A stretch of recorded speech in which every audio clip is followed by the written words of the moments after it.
Hey guys, welcome to Relatable. Happy Wednesday. Hope everyone has had a wonderful week so far. We're going to talk about a few things today. We are going to talk about this transgender swimmer, so-called transgender swimmer, whose name is Leah Thomas, who is smashing women's swimming records. Surprise, surprise. We are also going to talk about New York City mandating vaccine passports for kids as young as 5. Also in LA, apparently kids are getting bribed with food like pizza and tacos to get the vaccine without parental consent. We're going to talk about that. And then we're going to get reaction to this pediatric coerced vaccination and vaccination verification program from Bethany Mandel. She is a mom of 5. She homeschools 3 of those kids. She's a writer. She is an editor at ricochet.com. She is a contributing writer for Deseret News. And she is also the editor of the Heroes of Liberty series. And we are also going to talk to her about that. It is a series of kids' books with amazing illustrations about American heroes like Ronald Reagan, Thomas Sowell, Amy Coney Barrett. And so we're going to talk about that with her. I'm really excited for you to hear about that because it's such an awesome project that you guys are going to benefit from and love. But first, I want to talk about this story about, well, actually, before we get into that, let me just say, for those of you who were watching or listening yesterday, and if you follow me on Instagram, you might have seen that I said this, that I was not feeling well yesterday. I don't know what it was, but if you go back and you watch yesterday's YouTube video, like, I am looking rough because I was feeling rough. And thankfully, Owen Strand is an amazing guest, and he can just talk by himself. He could have just hosted Relatable, and I didn't have to say anything, and he could totally carry the conversation, and that's exactly what I needed. Praise the Lord, because I wasn't feeling well. I don't know what it was, but I am totally fine now. I woke up this morning feeling fine, but if I seemed, Owen definitely didn't, but if I seemed a little bit low energy and a little bit like I was struggling, that's because I was. But today, I'm back with a vengeance, and I've got all of the enthusiasm and the energy needed to make up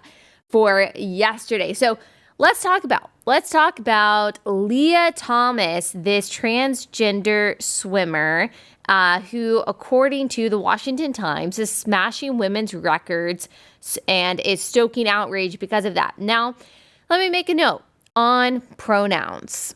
I always make this note, but I think it's important so people don't just think that I am being purposely inflammatory.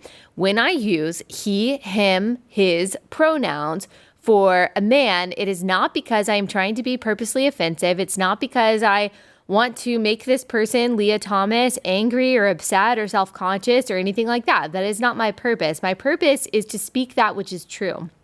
Language matters, and language is supposed to speak to reality. It's supposed to indicate that which is true. And what I know is biologically true is that this person, Leah Thomas, is a man. He has male chromosomes. He was a male from the moment of conception. And because pronouns have always indicated that reality, I see no reason to change my language in order to conform to a lie.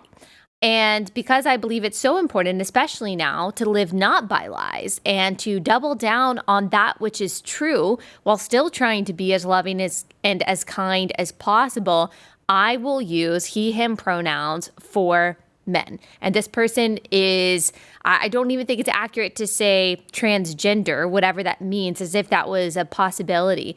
But this person is a man who identifies as a woman. So I think that the most accurate and therefore the most loving thing that I can do is to speak that which is true. God is love. 1 John 4:8. The God who says that he is love, that embodies love, that defines what love is, says in Genesis 1 that he made us male and female. Biologically, he made us male and female, and in his image, he created men as male and female. So to be male and female is to be made in the image of God, and to deny the reality of of male and female biology. It's to not only deny the nature of humanity, but also to deny what God says is to be made in the image of the divine. And I'm just not willing to do that. So if God says something, the God who is love says something is true, then the most loving thing that I can do is to agree with God. That is why I will use accurate pronouns to talk about a man or a woman. Just FYI, I urge other outlets to do the same thing. Unfortunately, even allegedly conservative outlets have given in and have started to speak absurdities by using pronouns that don't actually correspond with a person's sex. And just a reminder, gender identity as something that is detached from sex it was originated in the 1960s by a pervert named Dr. John Money. You can read all about that. We've talked all about that on this podcast. That is not a real category. And for anyone who says, well, what about intersex? Intersex people, they are people made in the image of God. Obviously, they have a genetic anomaly often, or some kind of hormonal anomaly. Less than 1% of the population actually has an intersex condition.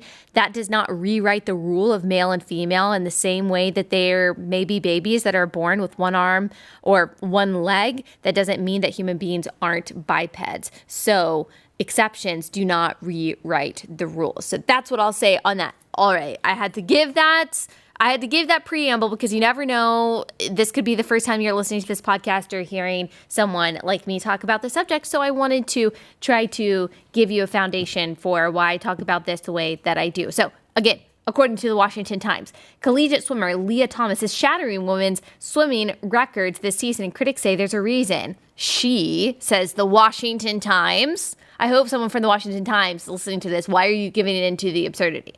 She used to be a man. Well, actually, he is still a man. That is the most accurate way to say this. The University of Pennsylvania swimmer continued. I'm going to put in my own pronouns here since they use female pronouns. His dominant Saturday at 2021 Zippy Invitational in Akron, Ohio, with a first place finish in the 200-yard freestyle, setting a pool program and meet record with a time of 1:41.93. She won the race by nearly 7 seconds, and her time was the fastest in the country, the Penn Sports Information Department said in a press release. The 22-year-old Thomas swam on Penn's men's team from 2017 to 2020 as Will Thomas. Okay, so this person actually swam for Penn from 2017 to 2020, and his name was Will. Oh my goodness. So a man his whole life just decided to identify as a woman in the past year, placing second in the Ivy League championships in 3 freestyle events and making second team All-Ivy in the 2018 to 2019 season. Thomas also won the men's 500 freestyle against Villanova in the 2019 to 2020 season. Since transitioning to female and joining the women's team, however, Thomas has gone from being a solid college swimmer to a dominant one. Penn today reported in June that Thomas took a year off during the pandemic and will swim for the Penn women's team in her senior year. That's according to Penn today. Being trans has not affected my ability to do this sport, and being able to continue is very rewarding. You're darn right. It hasn't affected your ability in a negative way. Actually, it hasn't affected your ability at all. That is correct. The problem is that you are still a man. And so you are able to swim as a man is able to swim, and women are never going to be able to keep up with you because men have more testosterone, which means they have more solid bone density, which means they have greater muscle mass. We're not talking about someone who tried to transition several years ago and has been on estrogen for several years. Even then, what happens during puberty for a boy or a girl, it's really irreversible, and that is part of what makes a boy and then a man so much stronger and so much faster than a girl or a woman, but it's actually also what happens in the womb. A boy is born with so much more testosterone than a girl is born with. And so really that is irreversible. And it's just amazing. It's amazing how the patriarchy is dominating in the name of inclusion, even in the name of women's rights, because you hear this ridiculous maxim that trans women are women, which really doesn't mean anything. It's just the perfect propaganda phrase. And so in the name of women's rights, a man is actually dominating female sports. And see, what happens, I'm sure, in the minds of these female swimmers, even if they are totally on board with it, even if they're like pro-trans, whatever it is, you know in their minds that every time they are thinking about what place they got in a particular competition, they're excluding this guy. Like they're saying, okay, yeah, I did lose to so-called Leah Thomas, who was Will just last year. I did lose to him, but hey, I got second place, which means I really got first place. And that's what everyone else is thinking too. Like no one is thinking, wow, this like wonderful, this wonderful, delicate woman is such a good swimmer and is the best female swimmer ever. Even everyone who is pro-trans and pro-trans rights, whatever, they're all thinking the same thing. They're thinking that this person is an exception, that this is not actually a woman swimming, and that everyone else who is swimming behind this person, they're actually competing against each other, and this person is in basically a league of his own. And hey, if you want to have a separate league for transgender people, then do that. I mean, whatever, that's fine. I have really no opinion about that. Really, I think that people should be competing against those who share their biology, or you could just mix it up all together and just watch every woman lose almost every event.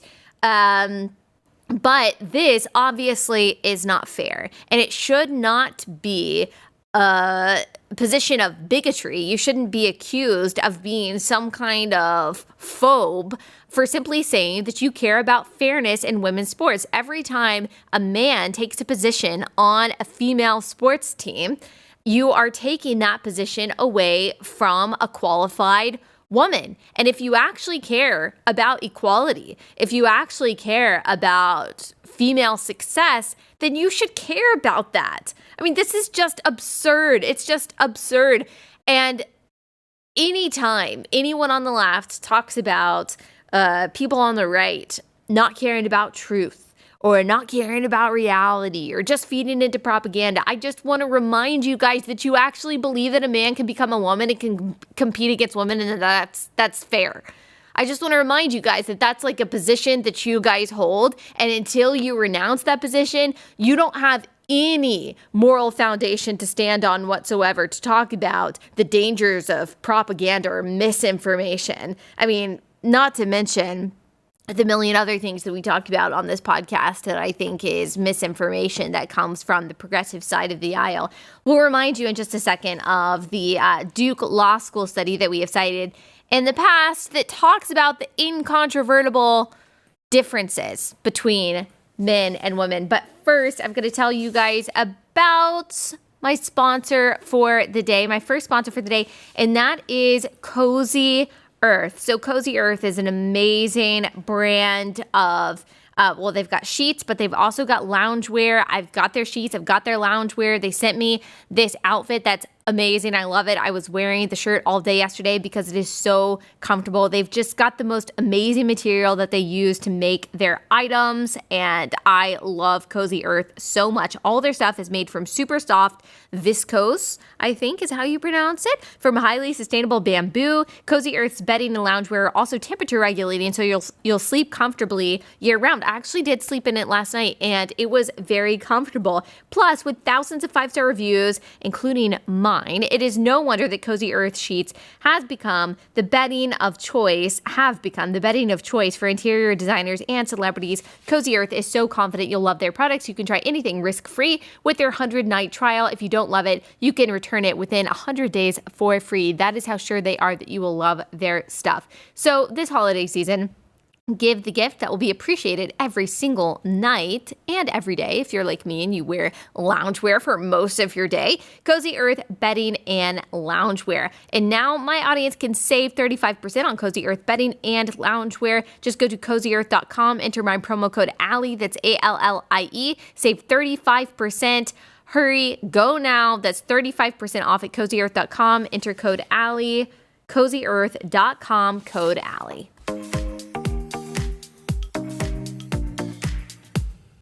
Okay, so this Duke Law School study that we have cited before, let me read to you from that amazing study comparing female and male track athletes and what they found. Let's see, I believe this was just in 2020, I believe it was. No, well, I think it came out in 2020, but I'm pretty sure that they were studying men and women and boys and girls in the year of 2017. So this is what Duke Law School found in their extensive study, and I will link this in the description to this episode. Quote, if you know sport, you know this beyond a reasonable doubt.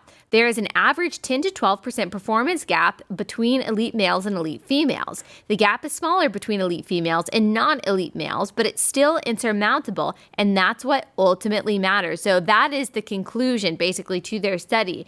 The Duke University researchers report that in 2017, Tori Bowie, she is an Olympic champion in the 100-meter dash and three-time Olympic medalist, that her lifetime record in the 100-meter dash was beaten by men and boys over 15,000 times in 2017 alone. So that is her lifetime record. She is an Olympian, was beaten by men and boys, non-elite athletes, over 15,000 times in 2017. The same is true for Allison Felix, who is another Olympic champion. Her 400-meter dash record was beaten over 15,000 times by non-elite, non-professional, and professional men and boys in 2017. So men and boys, that means, according to this study, that means that boys 18 and up and 18 and under. So men 18 and up and boys 18 and under. That's how they're defining those categories. They compared the track times for a variety of events of the world's best, fastest women to the times of the fastest boys under the age of 18. In every single category, 100-meter dash, 400 meters, high jump, triple jump, the world's fastest adult women were beat by what would be high school boys. So boys under the age of 18. The times of the fastest high school boys, according to the study, were faster than the times of female adult Olympic athletes. For every single women's record for a track event, there are often hundreds of under 18 boys who beat that record, and hundreds, if not thousands, of men who beat that record. There's not a track event out there where women beat men, or where a single woman beats the majority of men. Here's what the study concludes. Quote, this differential between men and women, boys and girls, and even boys and women, this differential isn't the result of boys and men having a male identity, more resources, better training, or superior discipline. That's what you hear a lot from the pro-trans lobby. It's because they have an androgenized body. The results make clear that sex determines win share. Female athletes, here defined as athletes with ovaries instead of testes and testosterone levels capable of being produced by the female non-androgenized body, are not competitive for the win against males, here defined as athletes with testes and testosterone levels in the male range. The lowest end of the male range is 3 times higher than the highest end of the female range. Consistent with females' far lower T levels, the female range is also very narrow, while the male range is broad. That just can't be overcome. It can't be overcome with estrogen therapy. It's not going to be overcome with surgery, because testosterone during a child's life determines very often, most of the time, the vast majority of the time, that's going to determine things like I said, bone density, muscle mass, aerobic capacity, all things that determine your success in athletic events, whether it is running, whether it is swimming, whether it is even golfing. That doesn't mean that there won't be the exceptional woman that can beat, a mediocre man in a sport. Of course, that is true. Like if you take the most unathletic guy and you take a super athletic and strong elite female athlete, like she's probably going to be able to beat him in running or something like that. But that's not what we're talking about here. That's not what happens at athletic events. You're talking about male athletes who are training for a particular event and a female athlete who are training for a particular event. They're simply not competitive against one another. Again, there are exceptions to that rule, but as a rule, because of biology, the very science that the left says that they like, they are simply not able to compete against one another fairly. And that's not just because of the testosterone levels that increase so much during puberty, during those preteen and teenage years for boys, but also the testosterone that boys are born with that is so much higher than what girls are born with. So the differences between boys and girls actually happen inside the womb and are ultimately insurmountable no matter if you change your identity. So of course, this is unfair. This is absurd. Female athletes, it doesn't matter what side of the aisle that you're on, you should continue to speak up about this kind of stuff. You should push back. Yes, people are going to call you a bigot. Yes, people are going to say you're hateful. Yes, you are going to get a lot of pushback for it. People are going to threaten you. It's going to be really difficult. But you're not just standing up for yourself. You're standing up for the young girls who are coming after you, who deserve to be able to play fairly, who deserve to be able to have a fair shot at elite status, at scholarships, of just winning a particular event. So you're not just standing up for you. You are standing up for younger generations, for people who don't have the same voice that you do. Parents, the same goes for you. You need to be sticking up for your kids. You need to be standing up in the name of other parents who may be in the same position as you now or later. This stuff matters because truth matters, reality matters, and not only fairness for girls, but we're also thinking about safety for girls, forcing girls to have to share a private space with boys and with men. I mean, that's a form of harassment. That's not fair. I mean, we're sacrificing our most vulnerable population for the whims of a tiny part of the population who would be much better served through more compassionate care and in helping them deal with the reality of them being male or female. All right, we're going to shift gears. We're going to continue to talk about the younger populations and being sacrificed on the altar of progressivism in just one second. First, I want to tell you about our second sponsor for the day, and that is Good Ranchers. Good Ranchers, my friends, they're awesome people. They're America First people. They're Christians. They're parents. They're just wonderful people. They started this company, I think last year, because they wanted to revitalize the farming and ranching industry in the United States. 100,000 farms and ranches have been shut down in the past several years, and that's because we have decided to rely on other countries to import meat rather than relying on the farmers and the ranchers that we have in the U.S. And if you want to put America first, like if you want to support this American industry, which I think that we absolutely should, then you should buy your meat from Good Ranchers. It's not just American made, it's also super high quality. That's why we get our meat from Good Ranchers. You've got all different kinds of cuts of grass-fed beef, and you've also got better than organic chicken that can be pre-marinated or non-pre-marinated. You order online. There are lots of different options. You can get the Rancher's Classic for the perfect combination of high-quality beef and tender chicken, or you can go with the Cowboy, have the ultimate steakhouse experience with Black Angus ribeyes, Wagyu burgers, and more. Plus, you get $20 off and free shipping on your order with my code Allie at checkout. Also, your order keeps local American farms and ranches open, donates 10 meals to people who would otherwise go hungry. So there are just a lot of wins when it comes to ordering from Good Ranchers. I highly recommend it. Go to goodranchers.com/Allie or use code Allie at checkout. You'll get $20 off your order and free express shipping. That's goodranchers.com/Allie, goodranchers.com/Allie.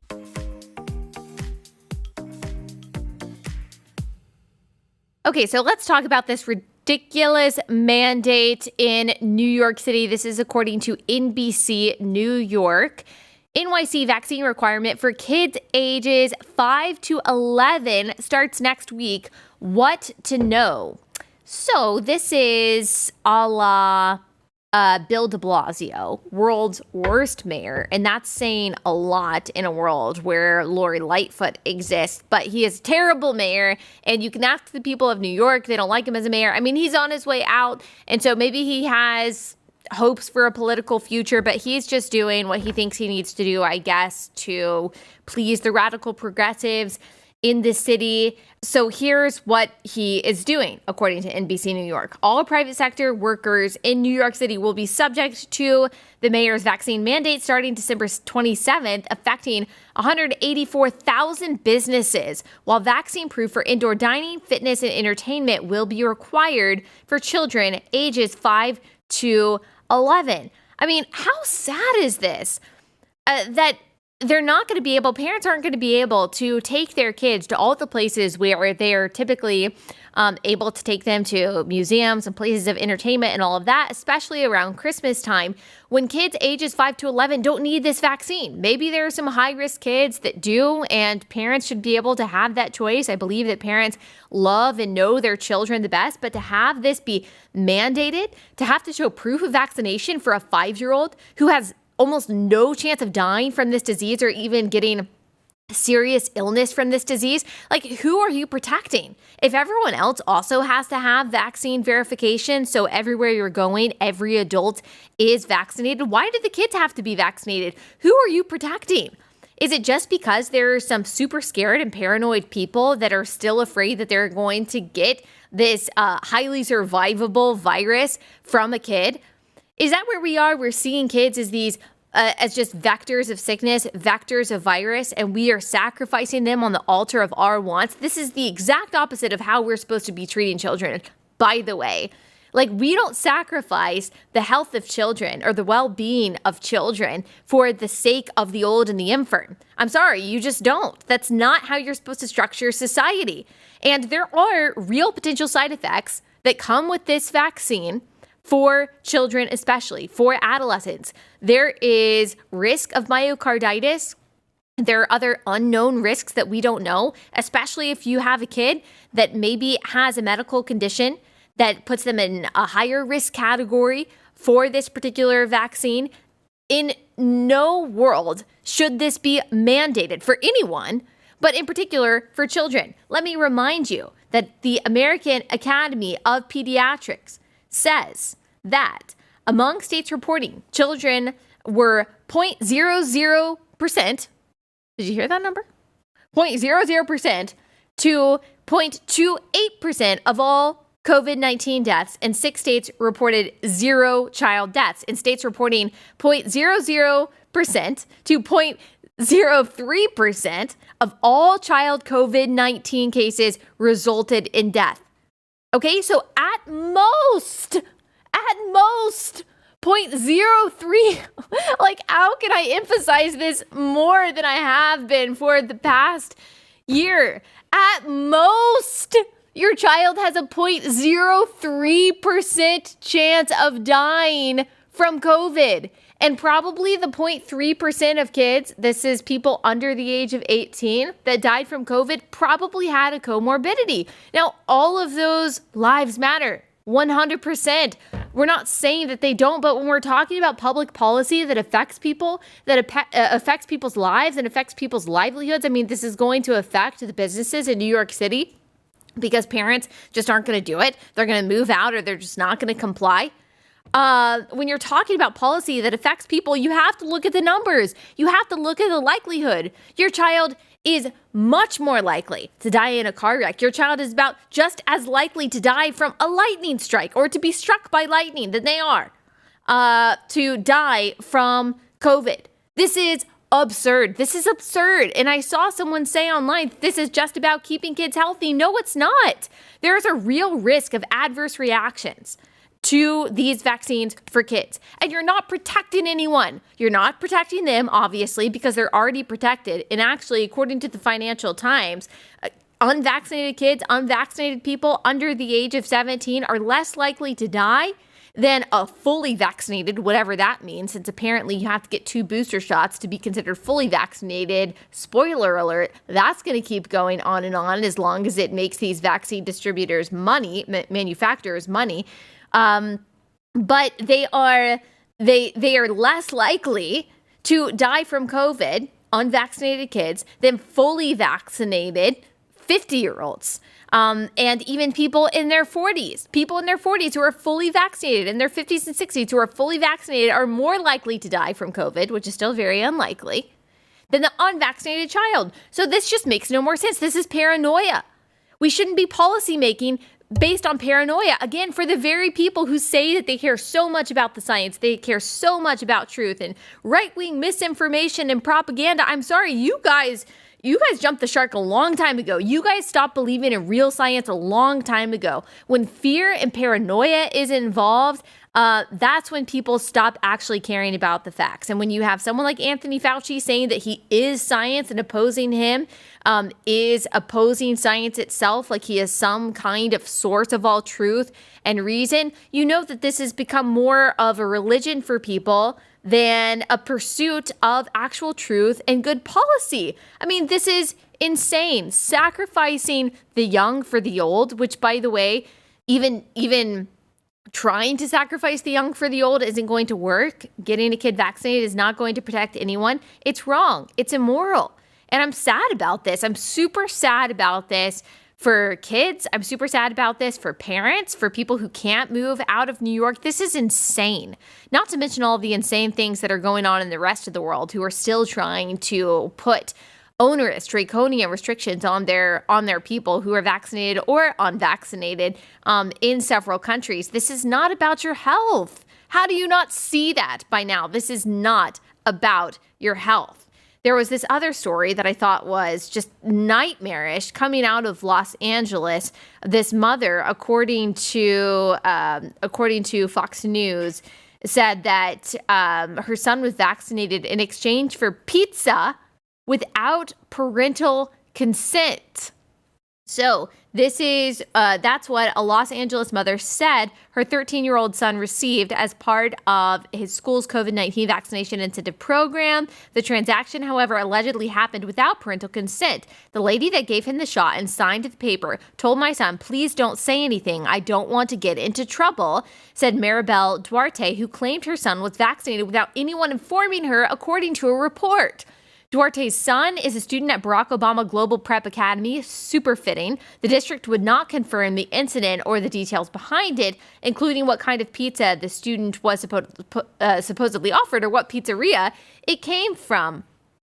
With the January 10th, 2022 student vaccination deadline approaching, the district introduced the Safe Schools to Safe Steps incentive program throughout Los Angeles Unified Schools. The program offers incentives to families who upload proof of their vaccine, have an approved medical exemption, or have conditional admissions. A Los Angeles Unified School District spokesperson told the Washington Examiner. So this is actually from the Washington Examiner, not Fox. The school has an overall vaccination rate of over 80%. Wow. And will continue to work closely with its community for all eligible students to meet the vaccination deadline. Vaccinations are essential for the district's students, the spokesperson added. But it's not. It's not. Again, this is not scientific at all. This is about coercion. This is about control. This is about a bunch of super paranoid, scared adults whose fears are not grounded in statistical reality whatsoever. It's really sad, but I guess a country that constantly is sacrificing thousands of children on the altar of progressivism in the name of abortion, it shouldn't surprise me that we don't put the best interests of kids who are outside of the womb at heart. All right, I'm going to get Bethany Mandel, mother of 5, her reaction to that in just a second. We're also going to talk about that Heroes of Liberty series. Let me tell you about our last sponsor for the day. Is all of this stuff that we're talking about making you feel a little on edge, a little crazy, then you need to take a step back, track, and you need to remember who's in control, and you need to be reading your Bible. And the Dwell app makes that easy. It is a Bible app inspired by the psalmist's command that we must hide the word of God in our hearts. Dwell has built a beautiful listening and reading experience for the scriptures. With over a dozen new recordings of the Bible, they've handpicked voices that will engage and inspire you. They've got all your favorite versions. They've got English Standard Version, my personal favorite, NIV, KJV, NLT, The Message, and others. They also feature a new read-along experience, which lets you read big, bold text accompanied by beautiful background art while you're listening to it being read at the same time. Your time of scripture listening can be enhanced and reinforced as you read along to the Bible with Dwell. This is great, especially for the busy person, especially the busy mom. You can listen while you're doing something else, and you can still make sure that you are meditating on scripture and renewing your mind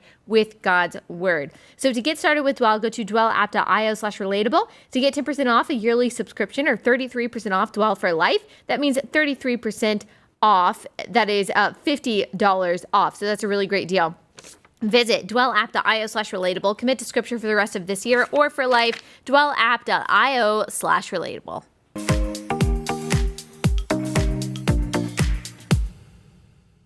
Bethany, thank you so much for joining us. First, I want to get your reaction about this story about New York City, the mayor of New York City mandating vaccine verification for children as young as 5 years old. What do you think about that as a mother of 5 young kids? So as a former New Yorker and someone who was literally born and somewhat raised in New York, I'm really sad. I grew up going to the Met and going to the Museum of Natural History and restaurants. New York, especially around Christmas time, is a really magical place, and my kids, for I don't know how long, will never experience that. There's no basis in science for this. This is something that the FDA panel, when they were discussing approving these vaccines, really specifically advised against. They said, just because we're approving these doesn't mean that these should be mandated. They should be available for children who are high risk, but that doesn't mean that they should be forced upon every child. And that's exactly what Bill de Blasio and New York City are trying to do. You are one of the most pro-vaccine people that I know. You are a very outspoken advocate for vaccines and for pediatric vaccination. So this obviously isn't something that you are opposing per se. Obviously, you don't oppose vaccines, and you might not even, it sounds like, oppose the COVID vaccine for kids who may need it, but you are opposing these kinds of restrictions, correct? Yeah, absolutely. I have written about pediatric vaccines for literally every major newspaper in the country. The New York Times, the New York Post, the Washington Post. Like, you do not get more pro-vax than I am. But I also spent 8 hours watching the FDA panel discussion about approving these vaccines. And the headline of that approval process was that it was totally approved by an unanimous vote. But when you actually watch all of these doctors and these panelists discussing the decision, there was a lot of nuance. And over and over and over, they said, we do not want this to lead to mandates. We do not mean that this should be forced upon every child. This is still emergency use for a virus that they are just not in danger of severe illness or death. This makes no sense.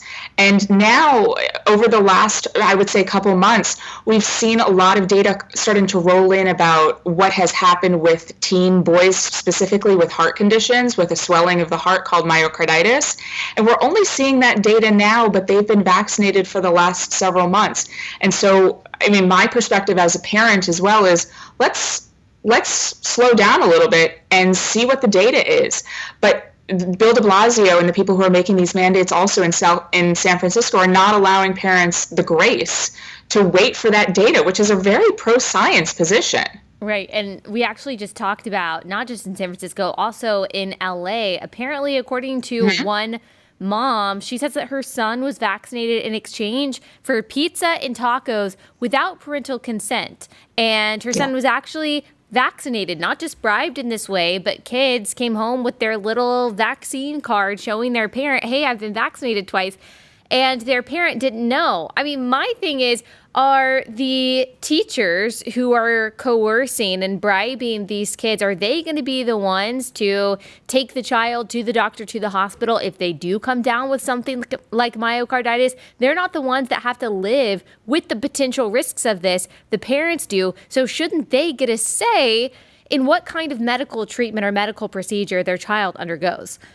Yeah, I mean, this is LA. Better hope and pray that no kids that they vaccinated in this way come down with myocarditis, because whoever that happens to, that family will own the Los Angeles school district, and they darn well should. Well, I hope that doesn't happen, but if that does happen, I do hope that, like you said, that some kind of justice will be seen because of that. All right, let's shift gears. I want to talk about this really exciting project that you've been a part of. I've loved everything I've read about it. You've been posting about it, and that is this Heroes of Liberty series. Tell us about the series, what it is, and why you got involved in it. Yeah, absolutely. So we were joking before we went on air that I own like a bazillion T-books. Yes. These are all of my this side. This is all of just my children's books.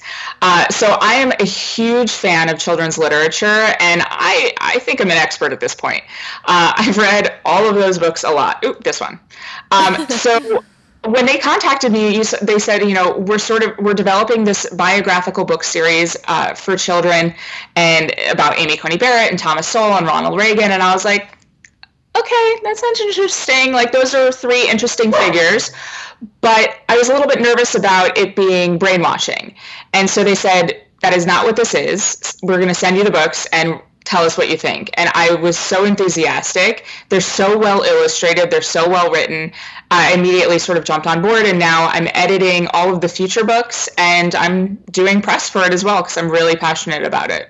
That is awesome. I especially loved the parts of the Thomas Sowell book that I've seen. I mean, talk about an underreported, under-talked about figure that has been so monumental when it comes to the field of economics and just our understanding of politics and the why behind the philosophy of politics that he's really not discussed. Same thing with Walter Williams and a lot of Black conservatives.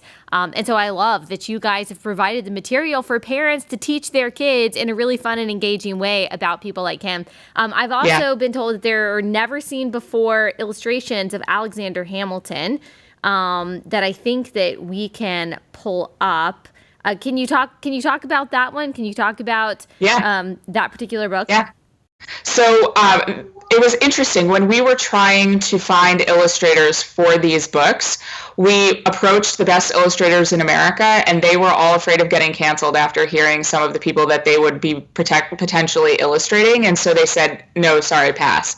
And so we started going to illustrators around the world. And the amazing thing, I mean, this guy should not be illustrating children's books. Like, what is he doing? Yeah. Wow.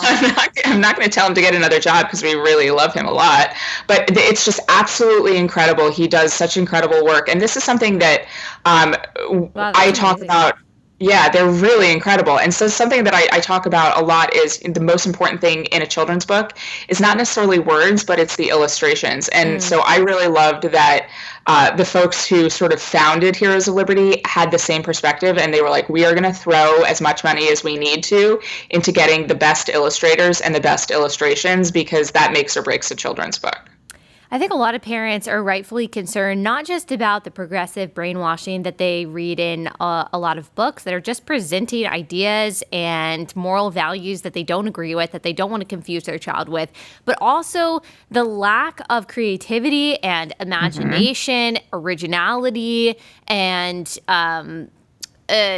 just even anything intellectually stimulating, it seems like is lacking in a lot of new children's books today. Yes. And I think a lot of parents, they're missing that. And so you hear a lot of parents saying, I don't let my kids watch shows that were produced after 2010. I don't let my kids read books that were written after 2010, which is really sad. But it sounds like with this series, they can feel comfortable knowing that their kids are going to be challenged in a good way.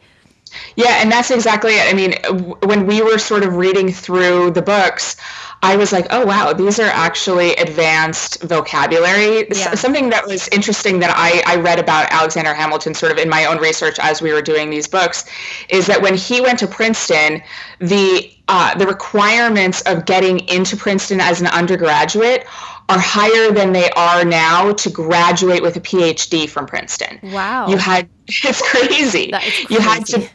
You had to be able to read and write Greek and Latin. You had to have an understanding of Shakespeare. And that's something that kids now will never have unless honestly they're homeschooled or go to a really challenging private school that prioritize sort of the academics instead of the wokeism, which is happening in a lot of private schools. But yeah, I mean, it's really challenging, wonderful, engaging words and material along with beautiful illustrations. Heroes of Liberty, and people can go to heroesofliberty.com/discount/Allie, and you get a discount on those books. This would be a really great Christmas present, not just for your kids, but also for nieces and nephews. I'm super excited to get the books and read to my kids about Ronald Reagan and Thomas Sowell and all the figures that are in this series. What I want to end on is you are a mom of 5 and you are a homeschool mom of your older 3 kids. And I want you to give encouragement to parents out there, because I get messages all the time. My kids aren't school age yet, so I can't necessarily give encouragement from personal experience. People say, I just don't think that I can do it, or I am afraid of giving up, my one income, and all of the different fears that some people who want to homeschool but feel like they can't have. Can you dispel those fears from your personal experience and just give encouragement to moms and dads who maybe feel like they're not equipped, but they maybe want to take on the challenge of homeschooling one day? So it is the biggest blessing in our family, and I could talk about it until I'm blue in the face. It is 11:13 right now. My kids are almost done with school for the day, and we started at 9:30, and I'm obviously taking a pretty long break to talk to you right now. And school today consisted of reading Psalms. I'm like looking at our homeschool area, reading Psalms, reading a book about Harriet Tubman, reading a book about the emperor penguin in Antarctica, and that was school today. And then we'll do a little bit of math manipulatives, and that's it. And it depends on your job. Obviously, if you're a nurse, there's a lot of jobs, honestly, that you could do while homeschooling because you can take different shifts as a nurse. But I still work. I mean, this is me working right now. But school takes not a lot of time. It's a beautiful sort of bonding experience with my kids. And, a lot of people say, well, I want my kids to have the social experience of school. And for me, I have 5 kids, and they have friends because they do homeschool Taekwondo classes and art classes and everything. But at the end of the day, do I still talk to the people I went to elementary school with? Not really. Who do I want my children to have the strongest relationships with? Each other. Yeah. And that's what they have. They have each other. They're downstairs playing right now. Yeah. And I'm looking at them. And it's such a beautiful, slow, gentle experience for everyone involved. And it's so individualized. And there's so many resources out there that you can really make your homeschool into whatever you imagine it to be. Yeah. And I went to public school, and it doesn't get much worse than some of the people I had teaching me, to be honest. Right. But the difference is I know my kids really well from day one. And so I know that my kid is really strong in these areas and weak in other areas, and we can run out of the gate doing everything that is optimized for them. I was a 5th grade teacher 12 years ago, and I liked my kids a lot, but I can tell you from the perspective of a former classroom teacher, I didn't love my children the same way that I love my actual children. Yeah. And my commitment to bettering myself as a teacher and bettering their learning and optimizing our experience is much stronger as their parent than as their teacher. So I'm I could talk. This was like the worst possible question for you to end with, because you're just going to have to shut my camera off. I deeply love. Everyone should follow you. Everyone should follow Bethany on Instagram, because that's where you talk about a lot of this stuff. You talk about it on Twitter too, but we really kind of get a glimpse into your day to day, all of the trips that you take. I mean, guys, Bethany, I don't even know how you do what you do with the 5 little kids that you have, but I've met 3 of them. And just from what I see on Instagram, I mean, they are brilliant, sweet kids. And I just love kind of going along for the Instagram ride and watching what you guys do and how engaged you are in your community and how engaged you are in their education too. It's not just sitting down and you know, doing math problems, although that's important, but you're going to like Colonial Williamsburg, right? And like learning history that way, which is so fun and amazing. All right. That's all we have time for. But thank you so much. Thanks for coming on. Pleasure. And everyone can follow you and go to heroesofliberty.com/discount/Allie and can check out these books. Allie. Oh, go ahead. What'd you say? You can just type in Allie with a capital A, and it works that way too. Okay, perfect. Well, thank you so much, Bethany, for coming on. Thank you.